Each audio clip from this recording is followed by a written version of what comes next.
Hello, welcome. Thank you for joining us on this edition of News 2. I'm Sandra Gamansing. Topping our newscast, the hot button topic of the governor's residence was brought to the forefront again on Thursday when the governor's top staff faced the Senate Committee of the Whole. Among them was the governor's chief of staff, who failed to show up in the previous hearing, but some lawmakers felt they did not quite get the straightforward answers they needed.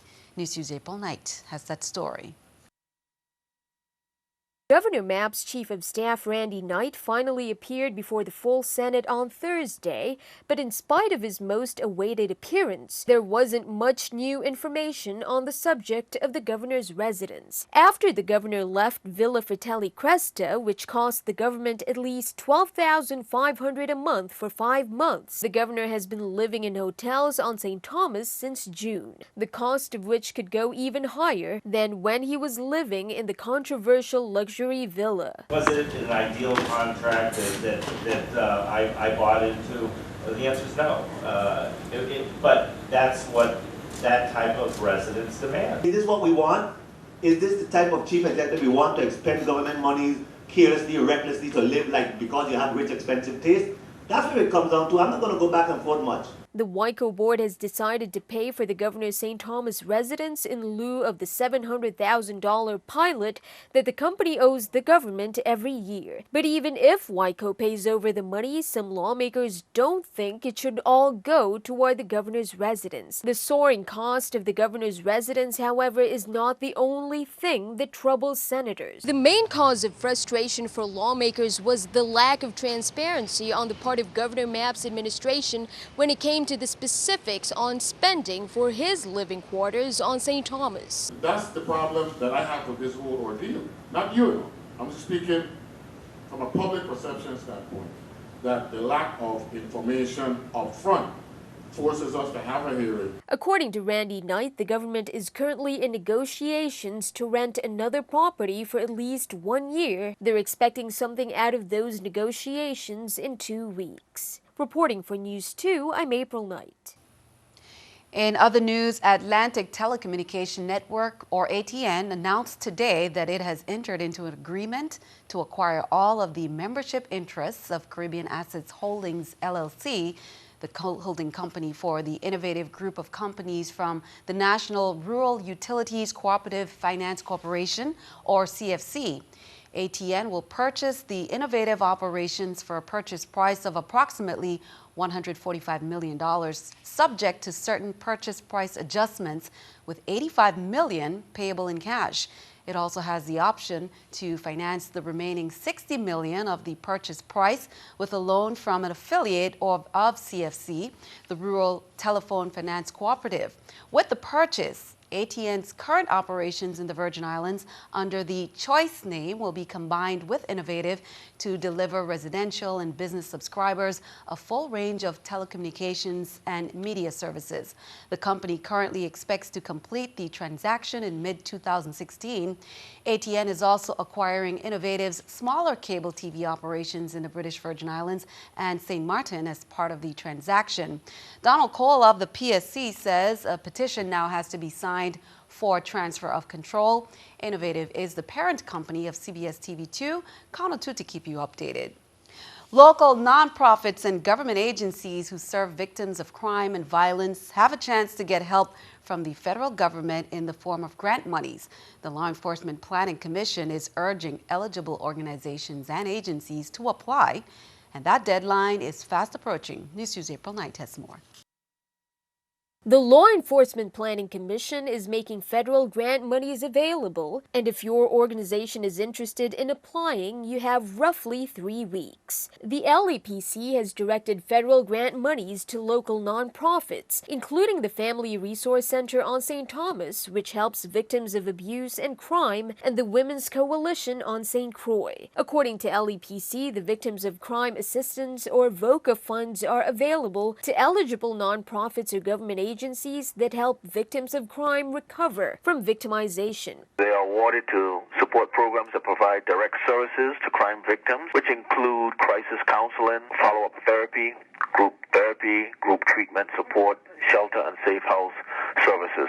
The Victims of Crime Act funding was established by the Crime Victims Funds in 1984, a repository of federal criminal fines, penalty assessments, and bond forfeitures that were collected by the U.S. Attorney's Office and the U.S. courts from federal offenders. Under this program, convicted federal criminals help pay for critical services for victims. The LEPC is also accepting proposals for the Stop Violence Against Women formula grant. The VAWA grant is a little bit more specific in its population because it serves female victims of domestic violence, sexual assault, stalking, and dating violence. Both grant proposals are due Wednesday, October 23rd. Reporting for News 2, I'm April Knight. You can also call the Law Enforcement Planning Commission at 774-6400, extension 207 or 209 for more information on the grants. Meanwhile, U.S. Attorney Sharp commends the VI for receiving the grants. A total of 5 grants totaling over $2 million were awarded on September 23rd. Sharp said the U.S. Department of Justice and the U.S. Attorney's Office are committed to improving the effectiveness and efficiency of law enforcement by providing resources and supporting programs that strengthen the community. The largest of the 5 grants awarded is a $1.123 million grant to the Law Enforcement Planning Commission. In addition to the VOCA grant are the Edward Bine Memorial Justice Assistance grants for $610,000. That was awarded to the LEPC. Then the Paul Coverdale Forensic Science Grant for $63,000. That was awarded to the Virgin Islands Department of Justice to assist the Justice Department in improving the quantity, the quality, and timeliness of forensic science in the territory. The Victim Assistance Discretionary Grant Training Program for $57,000 was awarded to the Virgin Islands Law Enforcement Planning Commission, and the Victim Compensation Formula Grant for $163,000 that was awarded to the Virgin Islands Department of Human Services on St. Croix to enhance state victim compensation payments to eligible crime victims. Well, about 24 people showed up to a town hall meeting Wednesday night, as we reported, organized by Senator Terrence Nelson to promote peace. Although the turnout was low, the people present wanted to talk about and offer solutions to the problems of violence in the community. News2's Erica Parsons has more. Education and committed individuals were 2 solutions named to start changing the direction of young people at risk for violent behavior. One of the things I know from dealing with the young men is they just want to see commitment. You go in and it's great to go and give an encouraging word and talking to them and telling them, something, but a whole other thing when you're involved in their life, and you know what's going on. And you're continually there. The men need to become more active in the community. We need to be in after school. I don't just coach. I don't go in the schools then too. I will read, I will share the culture. About 24 people showed up to a town hall meeting Wednesday night about promoting peace. It's an effort Senator Terrence Nelson and other stakeholders have been pushing. The general consensus was that the current system of government, schools, and the community have all failed the younger generation. One local student was concerned that youth input wasn't being sought. Nobody wants to come to the meeting in the middle of the week if you have school the next day. So I just wonder, why would you put this meeting if we're discussing how to improve kids? Why would you want kids to be here, actually giving ideas or expressing why certain things might be going on or expressing what they think should happen? The current prison system and its challenges were also a topic of discussion. We can't keep sending our children to them prison and we know what the prison is doing. So we need a boot camp that's going to really instill values, traits. Erica Parsons, News 2. Now, the next Rally for Peace Planning meeting will be held Monday, October 5th in Senator Nelson's office at the legislature. That's from 9 to 11. Turn our attention overseas. As many as 10 are dead and 20 are wounded at a community college. Authorities say the shooter who opened fire at an Oregon community college today is dead. Oregon's governor said he was a 20-year-old man. The incident occurred on the campus of Umpqua Community College in Roseburg. A school official told reporters shots were fired in 2 buildings and the school went into lockdown. The Douglas County Fire Marshal says law enforcement found multiple victims in at least 2 classrooms. Students and faculty members could be seen bussed to a nearby fairground to be picked up. No police officers were injured. Officers and the gunman exchanged fire. A law enforcement official told CNN 4 guns believed to have belonged to the suspect were recovered at the scene. Investigators are also looking at social media postings they believe the shooter made. A source with the knowledge of the investigation told CNN the night before the attack, the shooter appears to have had a conversation with others online about his intentions. That source said that 2 patients died while being transported to the hospital. The shooting appears to have started in one building before the gunman moved to the school's science building. Keeping an eye on the economy, here's a look at the New York Stock Exchange with our Stock Market Watch. As you can see, the Dow is down at 12, NASDAQ and S&P 500 up, NASDAQ 6, S&P 500 up 3. Coming up on NEWS2, middle and high school students helped kick off Energy Action Month. Thursday on St. Croix at St. Joseph's Catholic High School, the VI Energy Office held some workshops on wind and solar energy. That's coming up.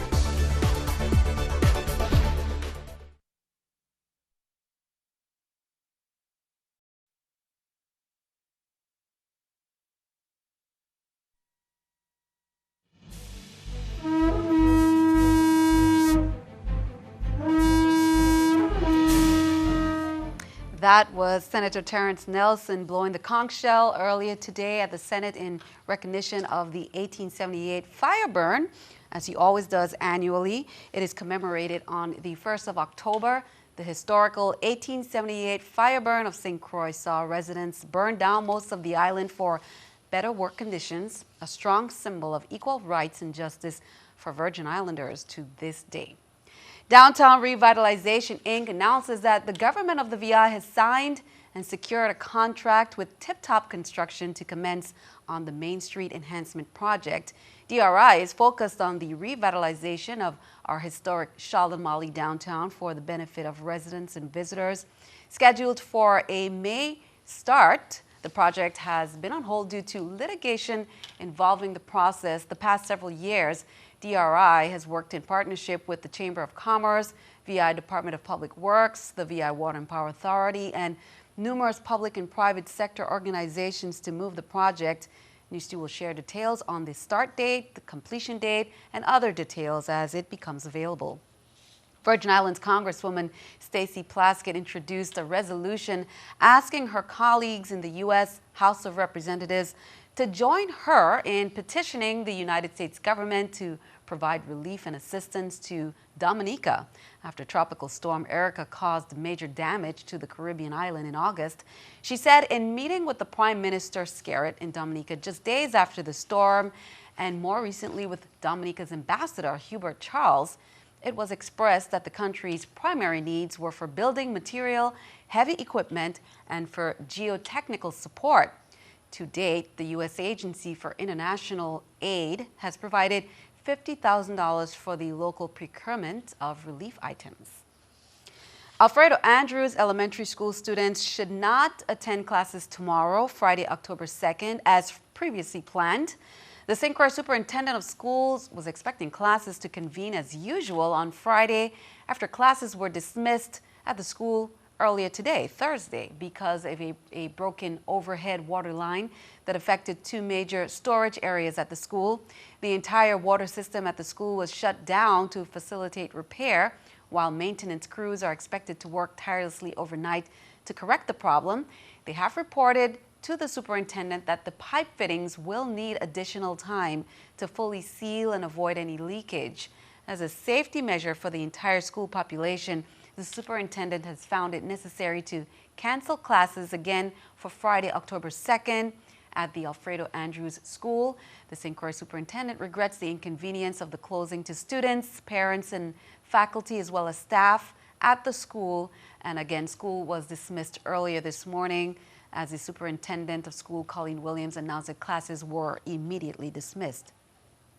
While middle and high school students helped kick off Energy Action Month Thursday at St. Croix at the St. Joseph's Catholic High School. The VI Energy Office held workshops on wind and solar energy, and then they tested the students' retention by having them build cars and wind turbines for competition. NEWS2's Erica Parsons has more. So you want this to go across the side? Students from 8 St. Croix schools spent Thursday morning learning all about wind and solar power. Basically what we're doing is we're introducing teaching concepts, STEM concepts, science, technology, engineering, and mathematics through energy. That knowledge was later tested when student groups had to build wind turbines and solar cars. The two events, as you've seen, the displays in there are the Junior Solar Sprint car, which is a solar car model that they build, along with the wind turbines.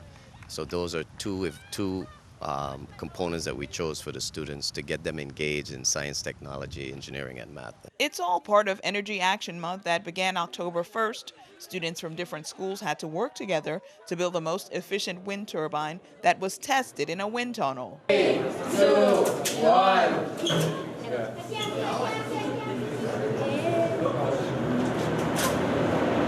The other groups built solar cars. It's flat, isn't it? More flat. We're measuring how much energy production comes out of those models. The overall goal is to teach energy conservation, an initiative Lieutenant Governor Osbert Potter supports, and each student was recognized for their participation. The Energy Office is committed to energy conservation and renewable energy. And with those two key priorities, we're going to be assisting the utility with its plan to introduce renewable projects. Erica Parsons, NEWS2. And kudos to the students. The St. Thomas School event will be held October 16th at Child and Molly High School. The Energy Office will continue its public awareness campaign throughout October. Well, kudos to this youngster and her team as well. After the news about the buildup of sargassum weed on Caribbean beaches, Antilles' fourth grader, 9-year-old Ellie Papataros, joined local cleanup efforts. But when she gathered a group of friends for a day on the East End, she found a bigger issue. Piles of trash had overtaken the coastline instead. Papataros has now challenged her efforts into a project called Club Cleanup, which has brought a small group of students together twice a month for hours of picking up trash on local beaches. Papataros is now hoping to grow the club and looking for more participants. You can check out posts to Facebook groups, What's Going On St. Thomas or What's Going On St. Thomas Kids Edition for more information on how you can assist. UVI has launched a unique scholarship campaign to win ownership of a timeshare at luxurious resorts, all while helping deserving students that attend the university. UVI is raffling a chance to win ownership of one of 2 timeshares at 2 of the most deluxe resorts on St. Thomas, Elysian Beach Resort and Blue Beach Castle. The deadline for entering the raffle is Friday, November 13. All proceeds will go towards student scholarships. Raffle entry is available only online through the UVI website. Each entry is only $10, and participants may purchase multiple raffle entries. The winners will be notified and announced on November 16th. The deeds for the timeshare properties will be transferred to each winner. St. Croix is hosting the Church of God's annual territorial convention for the first time in its more than 50-year history. The 4-day conference is kicking off this evening, October 1st at 7:30 at the Cardiac Center. This year's theme is Power in Unity. Here's more. It's very important for us to come out and to hear the messages and the teachings that will be concentrated on power in unity. We have a whole lot of things that's happening on our island which are destructive to the island, unfortunately. We have a lot of great things. We want the great things to continue. But the things that are not too good for the island, we want to be able to stop them. So whether an individual is a Christian or not, we would like them to come by to the convention, visit the convention. When they do, they will find the word of the Lord to be powerful. The word of the Lord will change lives. Now, that conference runs from October 1st through October 4th. Sessions will be held nightly at 7:30 at the Cardiac Center, with the exception of Sunday, October 4th. There will be a 6:30 p.m. service that night. On Saturday at 6 a.m., there's a prayer seminar at 9 a.m. The session will be on church growth. Saturday night from 7 to 9 will be youth activities. Be sure to stick around. Your News2 AccuWeather forecast is coming up next.